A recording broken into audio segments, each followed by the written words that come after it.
What's up, guys and gals? Welcome back to the Nerd Castle. Today in the world of indie games, we're going to be checking out Hadean Tactics.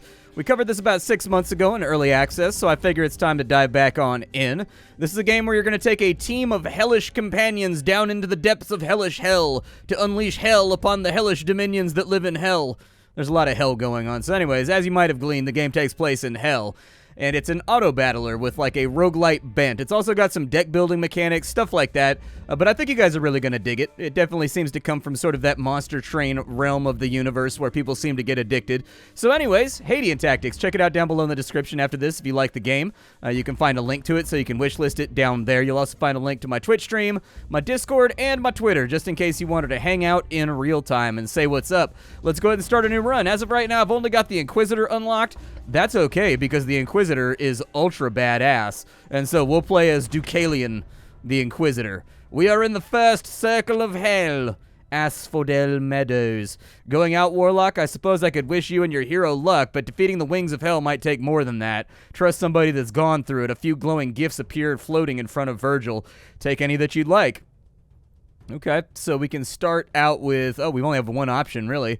So we can start the next 3 battles with 200 might and shield. Shield basically is flat damage negation, and then might increases the amount that you hit by. So we'll go ahead and take that right there. On this spot, we get to do a upgrade for our heroes. So we get to decide what type of Inquisitor we want to be. We can be like a Demon Inquisitor. That'll give us Groundbreaker and increase our DPS a little bit. We can be a Relentless Inquisitor. That'll give us Groundbreaker as well, but it hits for less damage. And then we will have Cherubic, which means that we gain 30 shield for every single enemy that we hit with our Groundbreaker. This gives us a bunch of HP too, so this is kind of like the tanky build for holding the attention of the enemy. And then we have the Stalker, which is effectively our DPS build for killing things as fast as inhumanly possible, I guess, since we're not a human. We get Groundbreaker with that one too, but we get Ophonic, which apparently means we get double damage for a little bit after we use Groundbreaker. I like the tanky idea, so I'm going to go with that. Now, as you've seen before, we've got paths that we get to choose between. These are rest spots where we get health. These are events. I believe that these right here are going to be places where we can get a new unit that we can add to our army. Elite battles, we've got treasures because there's going to be relics that go into these slots, runes, things that modify how our party works and, you know, what things will be advantageous to our composition. We've also got stores and things like that. I think the middle lane sounds like a pretty good idea, although I am kind of new, so maybe it's a good idea to go in a direction where there's going to be a rest stop.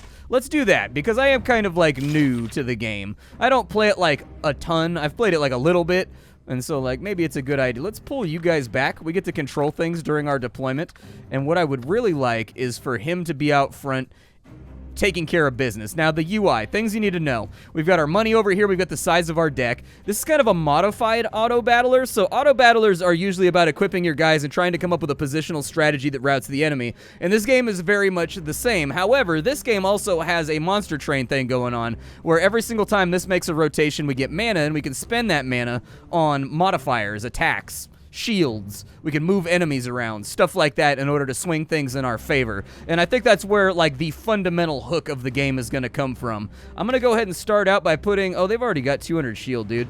We'll go ahead and we'll just, like, fight it on out. Looks like that little, oh, we already took care of him. Okay, apparently business is already done. That wolf had a terrible day. Wandered out onto the battlefield and got absolutely starched. I'm going to throw an armor break on this guy, and then we'll hit him with a little bit of the old daggeroonies. There we go. And then we'll just finish him off swift. And that's our first fight down the pipe.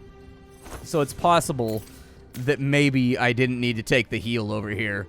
We can turn our current shield into spikes with that one. That's pretty cool. We've got the cross meringue. Deal 90 damage to a random enemy, then the card comes back into your hand. We can also purge all enchantments from enemy. I like the idea of the cross meringue, so we're gonna take this in like a Constantine direction and start throwing around crosses. What does this guy do over here? A small piglet. Okay, fair enough. Let's start this thing off sharp. Okay, we spread around a little bit of damage. I'm gonna fight from this corner back here, and we're just gonna let the spiders swing in the wind while we take care of this piglet over here. Exactly, so the piglet is already down. That 200 might is actually really useful as a boon. It's making these early fights pretty negligible. Alright, so we can add another card to our deck. We've got deal 150 damage to all allies, gain 3 energy, discard card. Ew, I don't want to do that. We can gain an energy right there, though, which I think is pretty sexy. And then the next 2 times an ally unit uses a skill, it gains mana. I'm going to go with the free energy. That sounds like the plan to me. And then I'm going to upgrade a card here since we don't really need to do much else. With the cross meringue, that'll go up to 135 damage. We can get, what does stable mean? They do not get discarded at the end of the turn. Ooh. So, like, we could, like, hold on to that for as long as we wanted to. That'll give us 115 shield. I think the cross meringue, I'm going to go, like, I feel like we're a little bit deficient in the offense realm, just largely due to the fact that we decided to go with a tank build on our Inquisitor. This was also another camp, back-to-back, so we can have our cake and we can eat it, too. I'm going to upgrade the energy card so that we always have that. And then over here, we can draft a unit, or we can upgrade one of our other units. I'm going to go, we can only have 3 in our party right now, although I think we do have like a reserve that we can leave our guys in. Let's draft. So we've got the Mouseketeer. That's going to be apparently like a Mickey Mouse related character that has a spin attack, but he's only got 500 HP, so he's like a little bit squishy. We also have the Dark Preacher over here. He is even squishier. However, he steals mana from the enemies and removes their enchantments. So that's actually not terrible. We also have the Rainbow Coatl, which puts 10 decay, which is a damage over time effect on the enemy. I like the Coatl. Let's do the Coatl. That sounds like something that I could be down with. Inside this shop right here, we can pick out a new card. It looks like we can hire a new character just in case we wanted to do so. We've only got 88 gold, so I think we're sort of limited on what we can accomplish. We can get a Spikes rune. Yeah, do the Spikes rune, dealing 20 damage diminishing. That sounds pretty good, actually. I'll take that. We got to decide if we want to take an elite fight right here. My experience with the elite fights is that they absolutely nestle the toe of their boot inside my butthole. And so that's made me, like, really, really terrified about possibly taking them on. It's become one of those things that, like, I tend to avoid as time goes along, but like with these games, it always seems to be the prevailing strategy is to take as many elite fights as you can possibly muster if you actually want to push progression. And so, like, sure, you guys have never seen an elite fight. Let's see how bad the elite fight is. There are piglets everywhere. We still have our 200 shield. We still have our 200 might. So in this case, I think that throwing out preemptive cross meringues just to kind of soften them up, and then we'll play an energy right there, and then another cross meringue. That sounds like the plan to me, because we're going to need to, like, untangle this corner before we can really do a whole lot. And it looks like they did indeed get a damage buff. Our energy just came in. I'm going to go ahead and dagger this guy twice right here. And then I'm going to might this guy just so we can clear the corner. We have a pushback right there, and we have taken a little bit of damage. The Coatl is not in. I sort of wonder if I should have brought in the Coatl. We've got shields. Yeah, let's get shields up on all the guys that are suffering hits right now. And then let's maybe push this guy back so that he's got to rejoin the fight for a minute and kind of like break aggro, I guess. Okay, that's fine, actually. They pushed the wounded guy out of the way. I can live with that. Let's go ahead and handle that piglet right there. That guy is now tanking, which kind of sucks, but like, it's the way life goes. We'll put might on right there, get a free energy, put up another might on him, and hopefully they'll be able to, yeah, 100, there we go. That's what I'm talking about. That's the hit right there. My man went through him like a hot knife through butter. Cross meringue, and cross meringue, and that's going to be our win. All right, we pulled out an elite fight. They're going to heal a little bit, but I've got a feeling one of our guys is going to go on the bench so that we can actually bring in the Coatl and see what we can do with him. We got 28 gold. We got an ailment rune. Receive a random ailment card. It costs 0 this turn. Okay. We can pick a card right here, any card. I like the Myotics, or the Myutics. It seems to be working pretty good. Yeah, we'll go with another one, just so that we can have, like, energy supremacy over the fight. And then we got a Witch Bottle right there. Every time you draw a burden, all of your allies gain a shield. That's really good for enemies that put a lot of, like... Burdens are basically dead cards. If you've ever played Slay the Spire, you'll know what I mean. They're things like Agony and whatnot, where you can't play them, and they're just kind of, like, in your hand, annoying you, like, getting in the way of your draw. We get a free relic right here, too, which is great. We got a Haste Rune. Okay, I'll take it. And then we've got the Sleeper. At the beginning of every turn, a random ally unit will get 75 shield. I think it was very much worth it that we went after the boss right there. I'm actually fairly pleased with the way that that transpired. Okay, we can't afford anything here because we're just a poor boy We need no sympathy. We can draft another unit, or we can upgrade. Let's upgrade the Coatl. Let's do that. He will become either toxic or malefic. Okay. Let's go with... So that'll make his dot better, and that will give him slow. I like the idea of the dot being better, so I think that's what I'm going to go with. We'll push on in over here, and we'll kind of see where our HP is at after we get out of this situation. I would like for you guys to go back on the bench, if at all possible. There we go. All right, so now we got our Coatl in, and I think our Coatl is actually, like, flat out better than the other stuff that we have. So, like, you come over here. I need you to actually do your job and tank this time around, and then we'll go ahead and we'll put a mite on you, possibly. Actually, who hits the hardest? We'll put a mite on the Draugr, I guess. We'll armor break you, which will give a poison effect. I'm going to save my... Okay, so I'm going to play you so that I can rock slide you all the way over to that corner, and then we'll commence the fight. Actually pretty happy with the way this setup went. It looks like the Coatl does prefer to be in melee combat, so I was kind of curious about whether or not he was going to be ranged or whether he was going to run up on him strapped. We can throw the cross meringue at him like 4 times if we want to. The other option is shielding. It looks like they're all on our guy right there, so we'll shield up. We'll throw the cross meringue twice. We'll get our energy back. We'll throw the cross meringue again, because I really do feel like when fights tend to go wrong for me in this game, it seems like the fights go wrong when they go on for too long. And so, like, establishing early damage dominance has always felt like a solid strategy to me. We'll go ahead and knife that guy right there, knife that guy right there. Just in case you pull aggro, I'll put a shield on you. And indeed, it does seem like he pulled some flavor of aggro right there. Maybe it was strawberry, maybe it was grape, maybe it was lime if you're trying to mix it up. We'll go ahead and fracture you, throw a dagger at you, and that's going to be GG's. Very good. 18 more gold right there, and we can go forked. We can triple our current spikes. That's really only going to be helpful to us if it comes up on the first turn when we have those 20 free spikes from our relic. We can go with prayer, which actually stacks nicely with Myutics that we have, because that deals damage and we get draw, and it's pretty cheap. Yeah, let's try that on out, because like the Myutics are stable, so we can kind of wait for those to come in the draw until they're all ready to rock. And like it feels like a solid choice to me. We got 47 bucks, can't really afford anything right there. We got to make the tough choice if we want to go after another elite. Let's do it, man. Oh, we got a relic too. Nice. Okay. So we've got a spell rune right there. We get a random spell card that costs 0. And then we've got the vampire fairy. At the start of every combat, all units gain lifesteal for 2 seconds. Okay, 2 seconds is not that long, but it might be enough. So what does this guy do? Golem's purpose. He taunts all enemies and he gains spikes.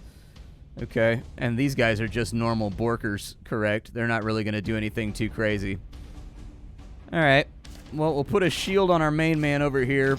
We'll give him double might so that he hits hard right at the outset. It feels like everybody's going to get taunted anyways. I was sort of hoping that they would not all end up just like beating on the tank. That's a little worrisome. But I think it'll be okay. So we can dagger throw. I'm going to help out with a dagger throw over on this side. I'm going to throw another shield on you. And then while we're waiting for this guy, slide him over to here to get his damage out of the way for a minute. And then we'll go maximum might on all these guys.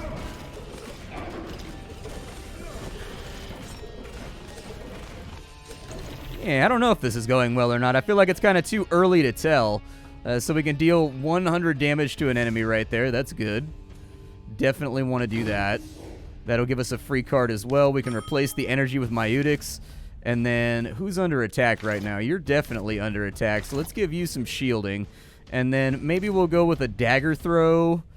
Just kind of on one of those wolf boys right there, because their poison is actually getting really, really high. And so I think that's going to be the secret to kind of like venting them out into Atmo and getting them out of our face. His shield is already down, so somebody's hitting like a truck over here. Somebody is absolutely trying to bury my boy. Look what they're doing to my boy! Very nice. Okay, I think we got this one in the bag, unless something completely and totally unexpected happens. We're going to cross meringue him. Just to establish a little bit more dominance on the DPS end. He's got 55 poison on him right now, so he should go down. There he goes. All right, so the golem is officially down. We can also zoom in, move the camera around, all that kind of stuff if you wanted to. I totally forgot about it. The verdigris crystal. Ooh, somebody used a thesaurus. If you don't know what verdigris is the rust that accumulates on copper. I only know that because I'm a geologist. We'll go ahead and add a card to the deck here. We get another cross meringue, but frankly, I feel like one is enough. We do have a stun right there, but like honestly, until I see something jump out at me, ooh, 75 and splash.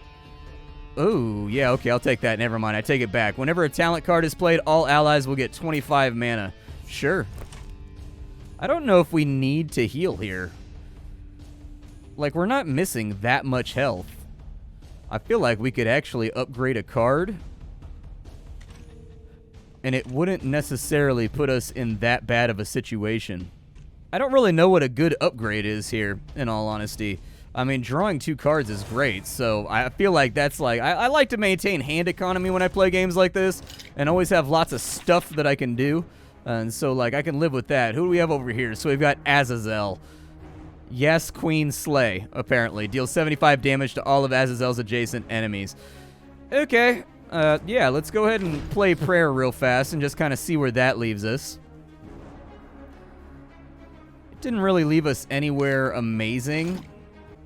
And then I need you to be up close. If you guys want to swing wide, I'm okay with that. That might be a misplay, but... Oh, okay. Apparently Azazel also teleports. Problematic. My snake is now tanking. My guy over here appears to be, like, slowed or stunned or something. So that's going to be a problem. Let's put a shield on the snake.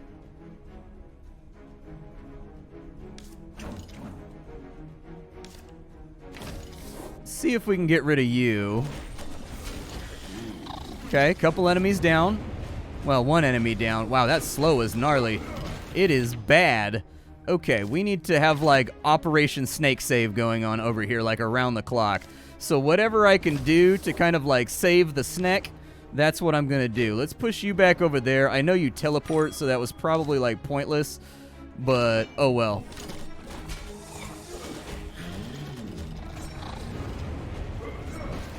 Yeah, I've got to save the snake here. I don't think I have much of an option. I'm not getting things that I want, unfortunately. 76 decay, though, is really good. So even if I lose my snake here, this guy is taking some serious damage. That might actually buy us enough time to save him. Oh, I didn't get the put. Oh, I got shields. I got shields. Okay, let me put some shields on the snake just to save his life, man. I'm trying to save this snake so badly right now. And then we'll throw a might over there. And hopefully that's enough to get us to our next turnaround. Oh, it's not. Oh, our snake is dead, dude. No. Oh, I liked that snake. That snake was upgraded. Oh, weak, dude. Oh, I'm so disappointed with myself.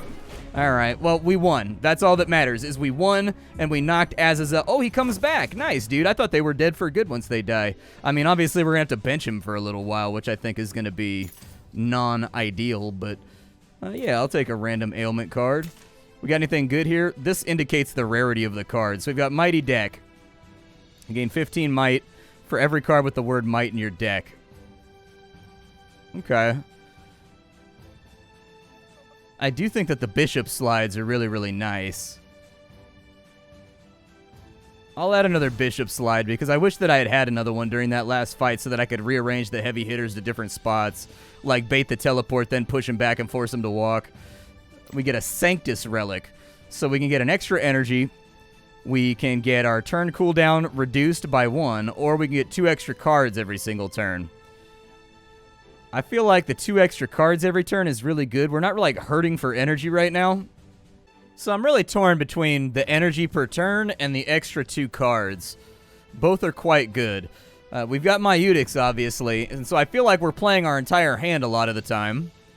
So the extra cards would be nice. But then again, we have those weird turns where we don't have enough energy to play everything. So, like, I'm just going to go with the energy. I feel like energy is always a winner. It's never a bad thing to take energy. It's never a bad thing to take draw either, but the energy just feels more appealing to me right now. The Bezawar. Upon pickup, increase max non-hero unit level by 1 and open a unit banner. Okay. And then we've got a hero upgrade, or we can get a party slot right there. I'm going to take the extra party slot.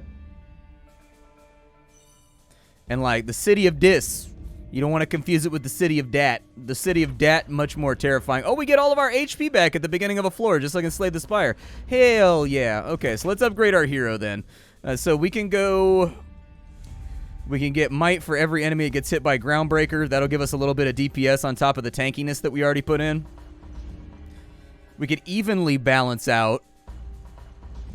I think I'm going to go with Stalker. Yeah, because like we gave him a bunch of HP on the first roll, so now let's give him a bunch of damage, you know what I mean? Like, let's turn him into a double threat, effectively. He's no longer just the tank. He's also a guy that's smashing faces. I think I'm going to go up this way. Yeah, that's what I think. I don't do it very often, but in this case, I've done it. Alright, so I don't know what any of these guys do, so we're just going to kind of like play a little bit spaced out. It looks like that's just a Hell Gopher. That guy's got a weak point. He gets rid of your shield. And this guy right here has Splash. And he actually deals quite a lot of damage, worryingly enough. And he's got a lot of HP. Alright. I think we'll kind of just wait and see what happens here. Yeah, you bishop slide out that way. Oh, if you make them collide, you get super damage. I didn't even know, dude. I didn't know there was a pinball mechanic here. I like pinball mechanics. Okay. Since you're going to be doing, like, a lot of the fighting here. There you go. Get that ghosty boy out of the way. Oh, he puts poison on you. That's the threat. Okay, so he's taking mad damage now. Let's go cross meringue. And then we've got, cross meringue again. Why not, dude? I'd like to limit the amount of poison that's being thrown on my units because it is actually dealing a lot of damage. Alright, so another shield on you. And then prayer, and I think that's going to be the fight. Looks good. This is actually a really, really good game. I enjoy it. I feel like they've got things pretty put together right now. Oh, so that's a double shield if they already have shield.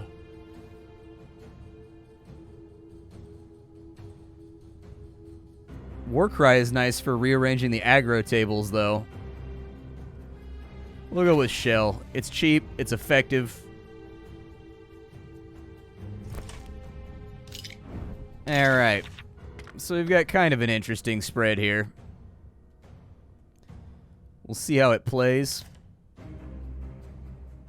I can virtually promise you one of these guys is going to get smote.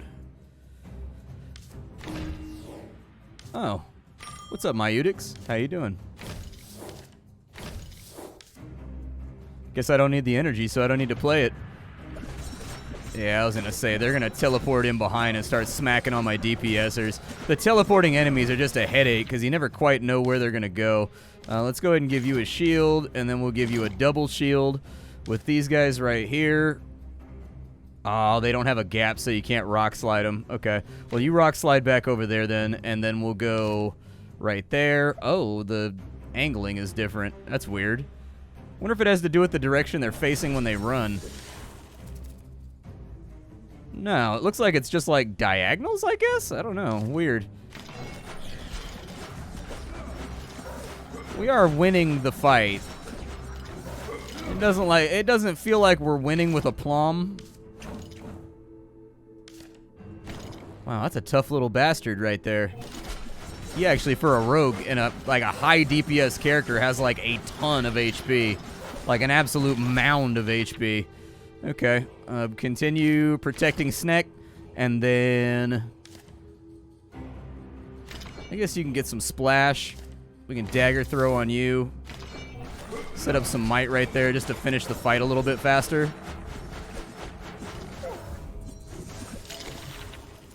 And And yeah, cross meringue it out, man. We're almost done here anyways. Cross meringue get some mileage on this playthrough, I'll tell you what. Cross meringue really putting in that work today. We have no rune slots. Do I want another haste rune?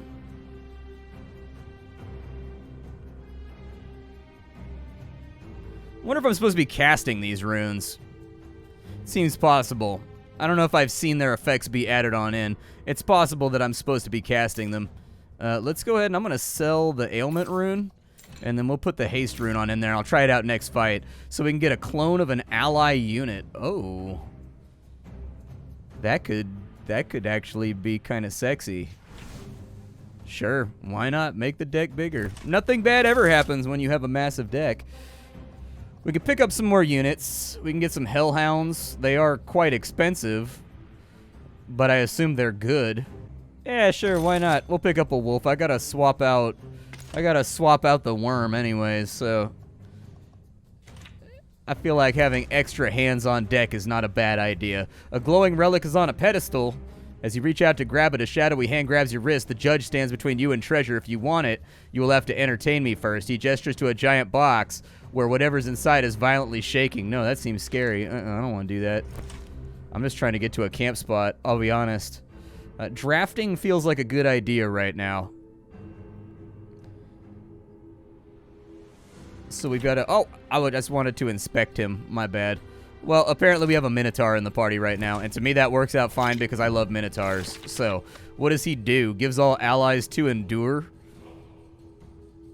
Okay.